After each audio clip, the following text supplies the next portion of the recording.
Recently, our education minister, Somoy Sanul Haq Milan from Chandpur, Chandpur, Chandpur Constitutional Seat 01, he said that there will be no coaching centers in Bangladesh. And maybe a few days later, he will be saying that there will be no guidebooks or notebooks in Bangladesh. We have heard these sentences over and over.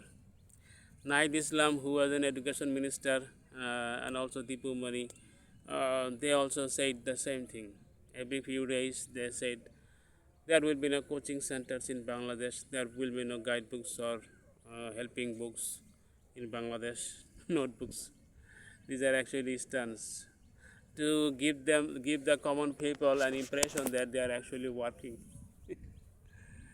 Little do they know, not even you common people, that guidebooks, coaching centers, they are actually the backbone of education of our country. Certainly, education is the backbone or spine of our nation, of every nation, and but you don't know that guidebooks and coaching centers, they are the backbone of education system. Okay, without them, the education system cannot sustain. Even if the minister or the government totally what should I say replenish or diminish the coaching center industry, it will rise once again. Because suppose, okay, let's, for the sake of argument, let's say that there is a ban on coaching centers by the government.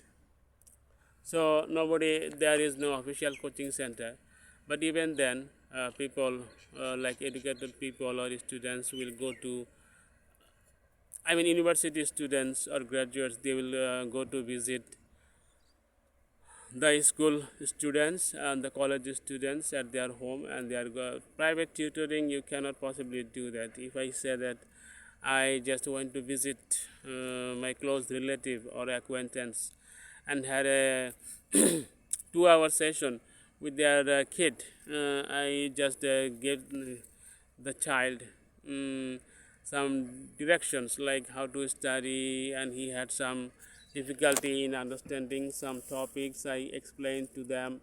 So what's the government is going to do about it? Are they going to do anything about it? No, they can't, possibly can't. And so there will be private tutors visiting every home, and people, poor people who cannot afford a private tutor, what will they do? They will actually gather their students, 5 students from 5 families, 10 students from 10 families. They will gather and they will manage a common private tutor who will be uh, lecturing them, and they will take notes, and thus another coaching form appears. And for that, what I say, congregation or what say union to take place, there a place is needed. Primarily, it could be someone's home. Later, when that person, the teacher, gathers some money, he can rent a place like an apartment or simply a room, and he started teaching those people. So you see, and when he becomes even more famous, he may go to Farmgate or some other places like Shahjahanpur, and he could establish, because once he is famous, first he will say that Matab sir, so when he puts that banner or notice that the Matab sir teaches here, everyone knows that the famous teacher Matab sir, who is very expert in physics or mathematics, he teaches here at this particular spot. People will gather with their students, with their children. So the coaching center, you see, can never be diminished. It can never be banned totally. If you ban them temporarily, they will rise again. The same thing applies for the footpath, retailers. There are lots and lots of poor people in Bangladesh. Some of them pool rickshaws, the other are retailers, the footpath. They cannot rent a shop, so they sit on the footpath and they sell their products and services. So you cannot ban them. If you evict them for momentarily, they will come here again after a few days. what you have been able to cause them some monetary loss. That's all. You have damaged their products, especially the police people. They get temporary power. They do the damages. They take away some of the goods illegally. So this is what the government is giving the police people. By authorizing the police to evict the footpath retailers, the government is actually enabling and authorizing the police people to earn some, extra money. That's all. Because when they evict, they also take away some goods and they also take bribes in different ways. So you see, you are actually causing temporary problem to the poor people and also to common people. As yesterday, I went to our I live in Rupganj and Bhulta Union. I went to the Bhulta Gausia market. My wife gave me a list. On the list were lemons and also ripe bananas, but I couldn't buy them because those products were basically sold on the footpaths by the retailers. They are not yeah, sold at the shops. So I could not buy them because those sellers were not there. See, it's a pathetic situation, and the government sometimes, most of the times, they behave like small children, like they do not understand a thing, and every now and then they ban this thing and that, and they cause problem to the common people, especially to the poor people. The same thing happens with the coaching centers. The education minister says there will be no coaching center. Maybe a few days later he will put an official ban, and for a couple of months, yes, this ban can prevail.